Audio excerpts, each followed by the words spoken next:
Bonjour à toutes et à tous, ravi de vous retrouver pour ce JT Breton.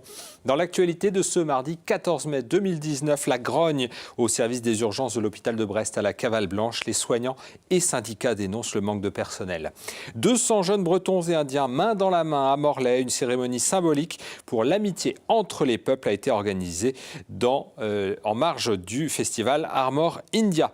Et puis les étudiants de l'université de Bretagne Sud vont au championnat de France de voile universitaire et grâce à un entraînement spécifique et des horaires aménagés à l'université de Bretagne Sud. C'est la grogne aux urgences de l'hôpital de Brest. Le nombre de patients accueillis grimpe d'année en année et les effectifs stagnent. Les infirmiers et aides-soignants ont donc décidé de se mobiliser. Un préavis de grève a été déposé par les organisations syndicales. Une journée d'action est prévue lundi prochain. Je vous propose d'écouter Gurvan et Marilyn, deux soignants des urgences qui sont souvent saturés. On veut nous faire croire que le temps d'attente est réduit. Les patients attendent 10 à 15 heures sur un brancard, soit pour être montés dans un service d'hospitalisation, soit pour avoir un papier de sortie après avoir été vu par un médecin. Moi, j'ai choisi de faire le métier d'infirmier pour soigner les gens et pas pour leur expliquer qu'ils doivent attendre 10 heures sur un brancard pour être montés dans un lit d'hospitalisation. Ça, c'est clair. Tout début où je suis arrivée, c'est bien clair, on était à une moyenne de 100 passages journée, donc on avait chacun nos secteurs. C'était relativement convenable. 10 ans après, on est à 150 passages jour avec moins de lits d'hospitalisation et donc beaucoup plus de patients qui stagnent avec des patients qui sont beaucoup plus âgés et donc automatiquement qui ne peuvent pas rentrer après chez eux. On n'est pas assez nombreux pour pouvoir pallier au travail qu'il y a. La suite de l'actualité en images, c'est dans le 5 Info préparé aujourd'hui par Tom Gagnou avec les rédactions du Télégramme. L'hommage national aux deux commandos marines tués au Burkina Faso s'est déroulé ce mardi matin à Paris. Les cercueils des deux militaires ont traversé la Seine sur le pont Alexandre III avant de rejoindre la cour des Invalides. En présence des familles et proches des défunts, le président de la République a ensuite prononcé une brève allocution.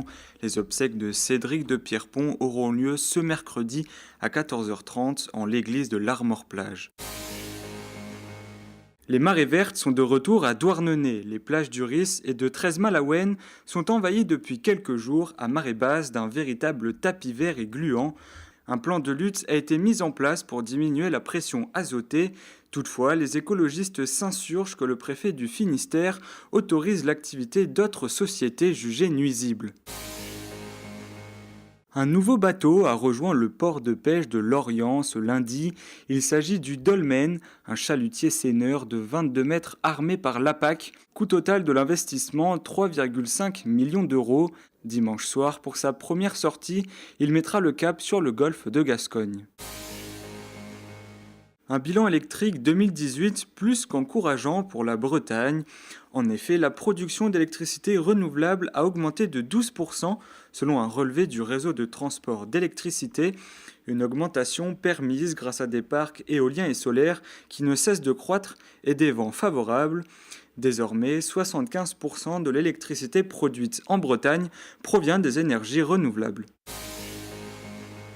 Armelle Lecléache a retrouvé le vent de la victoire. Tôt ce mardi matin, le Saint-Politain s'est imposé dans la Solo Concarneau. Le Chacal a eu sa revanche en s'imposant juste devant son rival Martin Le Pape, qui lui avait subtilisé le trophée début mai lors de la Solo Maître Coq.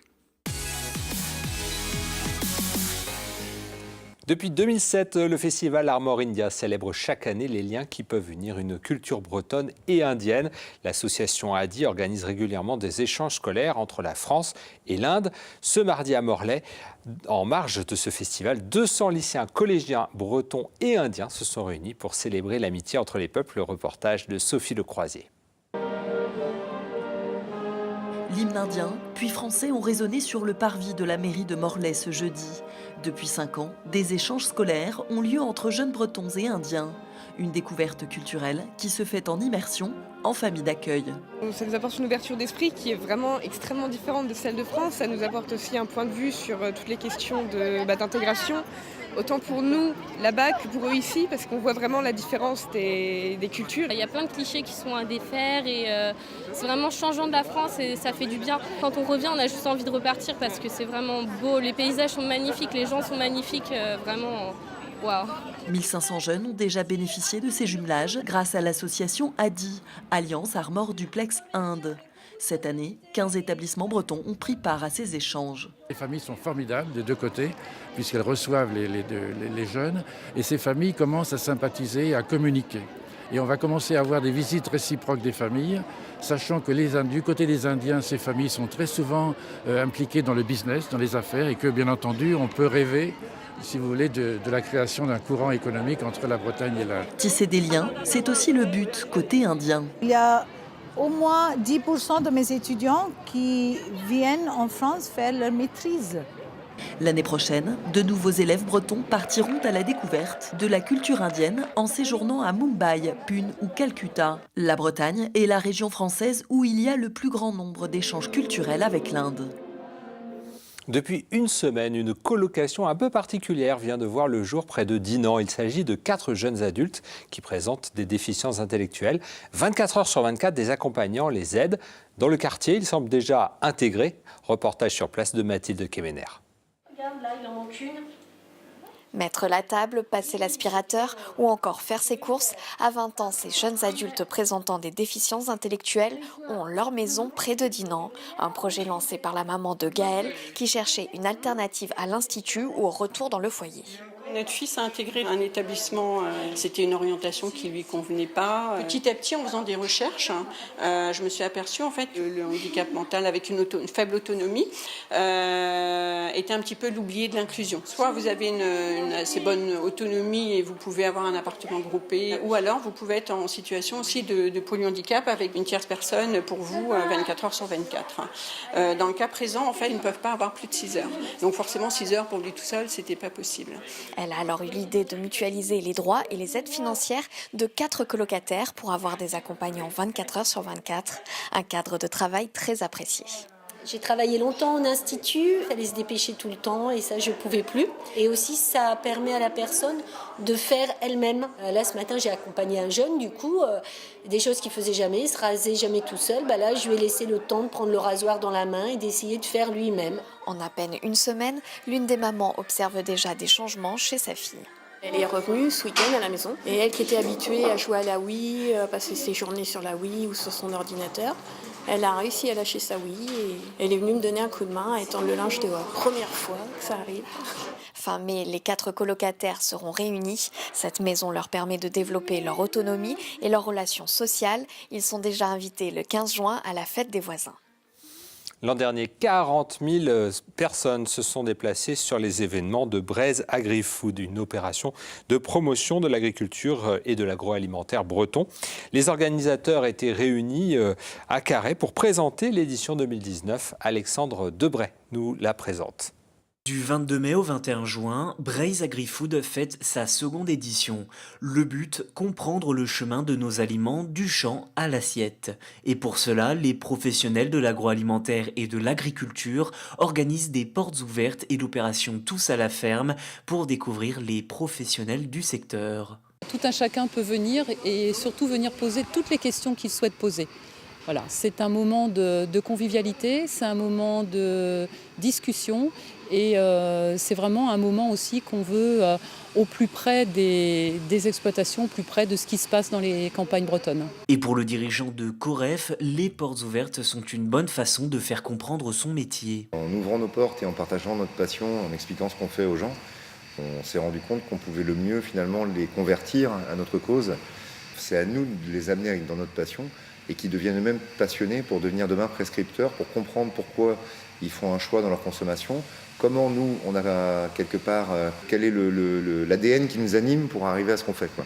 Braise Agri-Food célèbre aussi Innovation, un rendez-vous entre acteurs du monde agricole pour améliorer les conditions de vie de ces professionnels. Quoi de mieux que des agriculteurs qui parlent à d'autres agriculteurs de ce qu'ils ont réussi à mettre en place pour gagner du temps, pour gagner de la productivité, pour s'organiser plus facilement, pour simplifier leurs tâches et donc rendre leur métier plus agréable et surtout arriver à produire une alimentation de qualité à la fin. Coup d'envoi de ces opérations le 22 mai dans des écoles. Des restaurants scolaires accueilleront le dispositif Made in Viande organisé par l'interprofession bétail et viande.